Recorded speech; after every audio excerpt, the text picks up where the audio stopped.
Okay, welcome back to the Adventure Within channel. My name is Andrew Fritz. I'm a clairvoyant, healer, and meditation teacher. And in today's video, I'd like to talk about the clairvoyant advantage. And for starters, what is clairvoyance? It's your sixth chakra ability to see clearly. Everything in the universe is energy, so you're seeing energy clearly, also with neutrality, so not in judgment of what you're looking at. So it's not right, it's not wrong, it's not good or bad, it just simply is.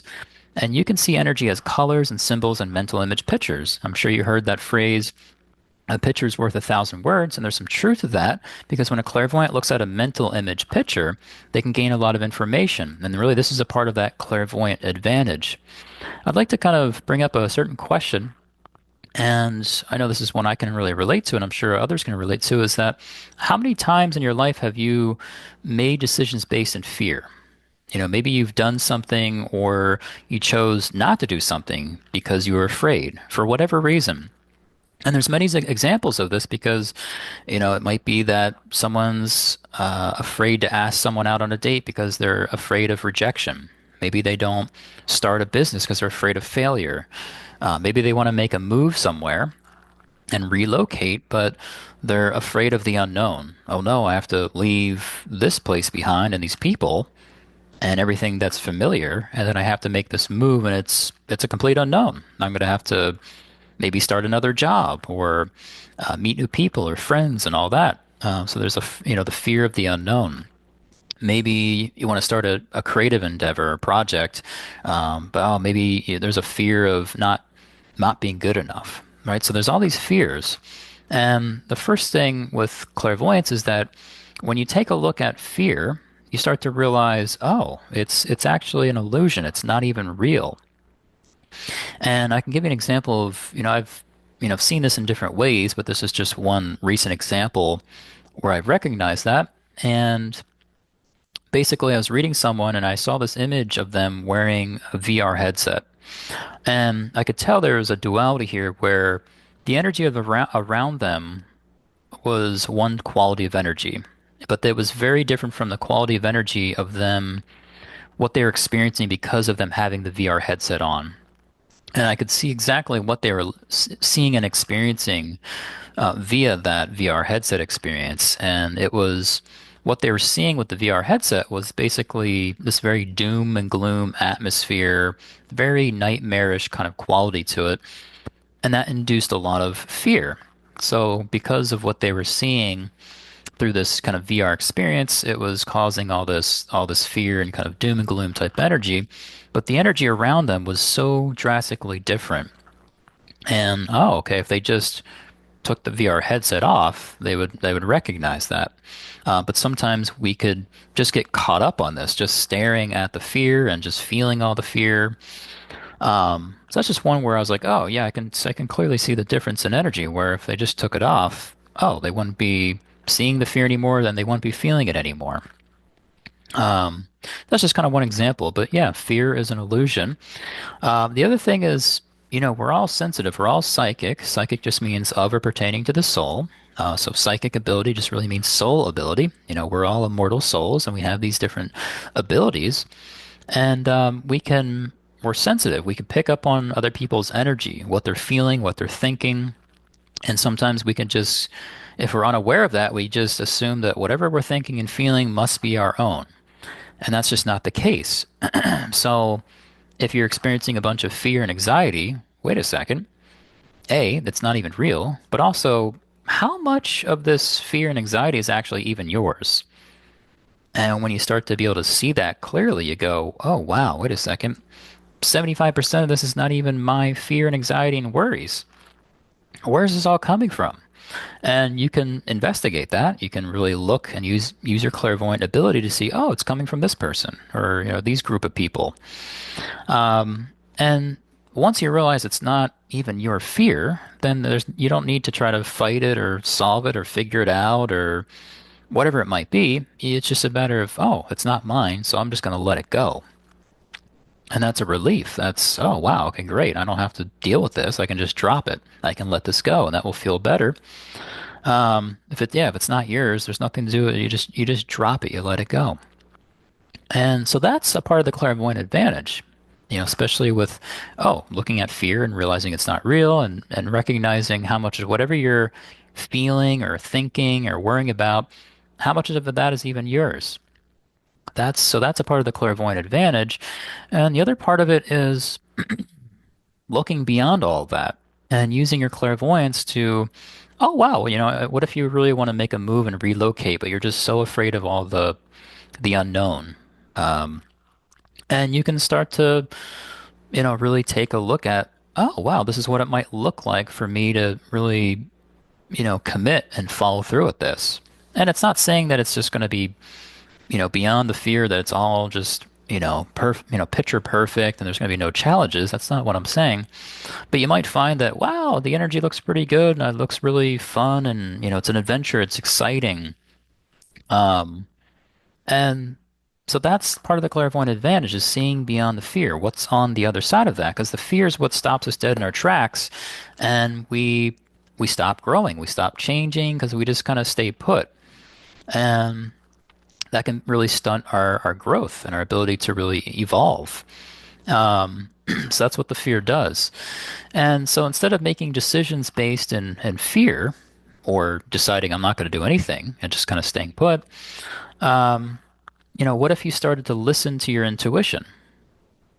And and sometimes, one example is, if you're driving and you might just have this intuition that I don't know why I need to make this turn right now.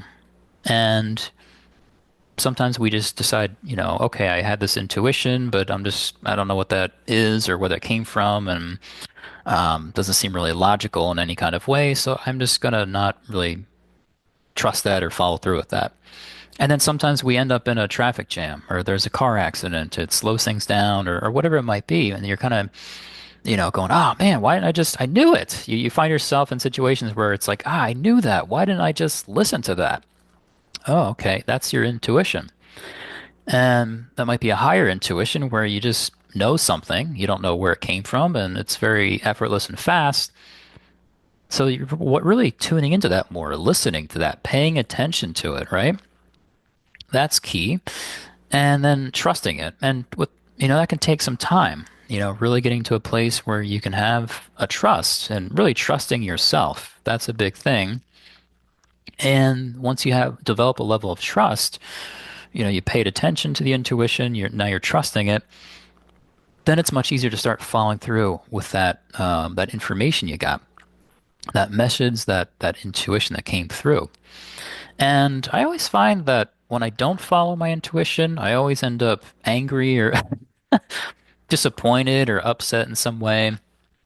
And when I follow my intuition, I'm always usually pleasantly surprised. And again, it doesn't mean that, follow my intuition and everything is perfect and there's no adversity or challenges that I just that I do experience that, but I tend to find that I'm much happier.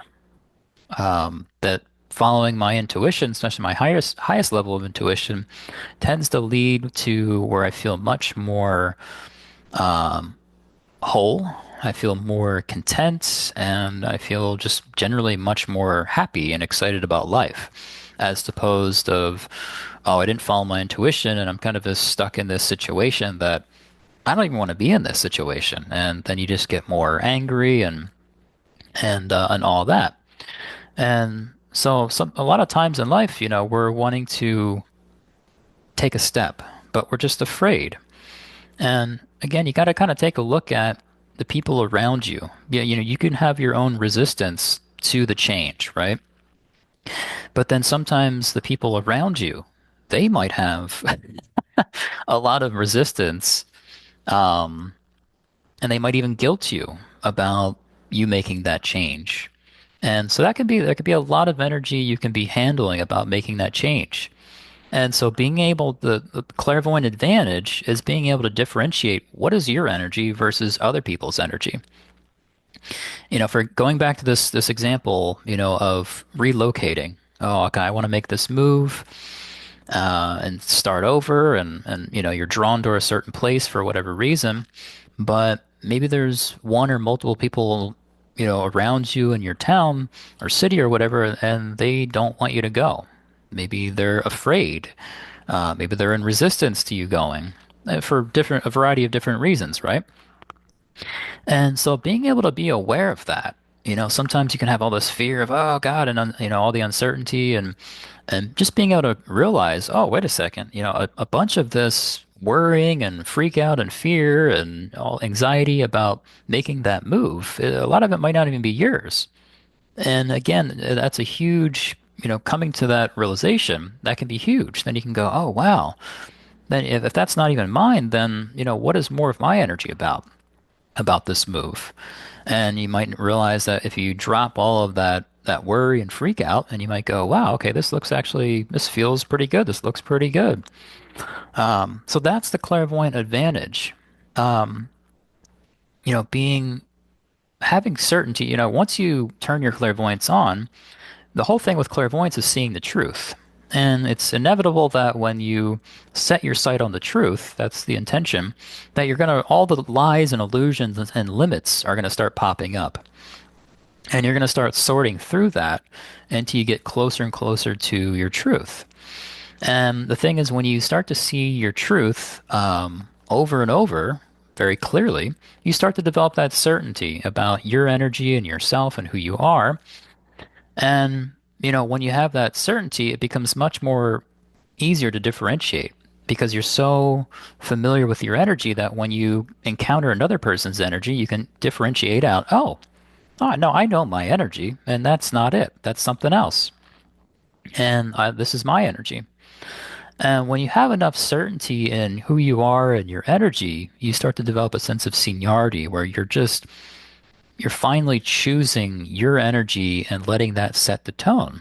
And when when you start to let go of other people's energies that maybe you've been, um, it just is familiar, obviously, and you're used to kind of operating on other people's energy and, programming energy. When you start to unwind that and essentially deprogram that out, you really discovered your energy and you decide, yes, this is my energy. I'm choosing it to be number one. And that starts to set the tone. Even just in just one part of your life, that can be really huge, if not multiple parts of your life, where it starts to change and and look very differently. And that's the thing is that's the key with clairvoyance is you can start to really see what is true for you, but then over time, it starts to actually become real. And that starts to set the tone of these different levels of consciousness. And suddenly, wow, your life looks a lot different. And usually, again, if your energy is setting the tone, that's kind of what you're wanting. You're gonna be enjoying your life a lot more as opposed to, oh, I'm just kind of unconsciously running on other people's energy and information. And, why is this, I just feel like this is all I can do. And, but I don't really like it, but I just have to go with it because that's just the way it is, because that's what people tell me. This is just the way it is, suck it up and all that. And that's, I think, a load of shit. To put it blunt, um, because again, it goes back to the clairvoyant advantage is that you can have your clairvoyance on and you can differentiate out the lie from the truth. And once you see the lie, you go, oh my gosh, like, you almost kind of knew it. And there's nothing to do except just decide to, okay, that's not even my energy. That's not my truth. It's a lie. And you let it go. And you start to look more in the direction of your truth and start to embrace that more and more. Um, and so it's the name of the game as far as clairvoyance goes. So it's a huge, huge advantage to have it turned on, and you can start to be able to see energy. Um, and you can start to make decisions out of using your intuition instead of fear. You can really, okay, this fear, there it is. Okay, I've been there plenty of times where I've felt this fear, but you can look beyond that and what is on the other side. And I always find that um, it's very different, the energy on the other side of the fear. As the fear likes to, wants to have this appearance that it's, the big bad wolf and it's going to take you down and you're never going to get past it. And that's not true. Um, and you start to see beyond that and you'll start to realize, oh, wow, the energy is actually quite different. And this looks actually pretty good. And I will make that step. And when you start to take the step, the fear starts to crumble because it is just, again, it's an illusion. It's not real. It's just the actual taking the step and working through that. And then suddenly the energy changes and transforms. It's just being able to have that courage to just take that step. It's kind of like Nike, they had it kind of right, just the just do it slogan. Is, a lot of that time it is just do it, just go for it. Um, but sometimes having, your abilities turned on where you can really see beyond that is really helpful and it is a huge advantage.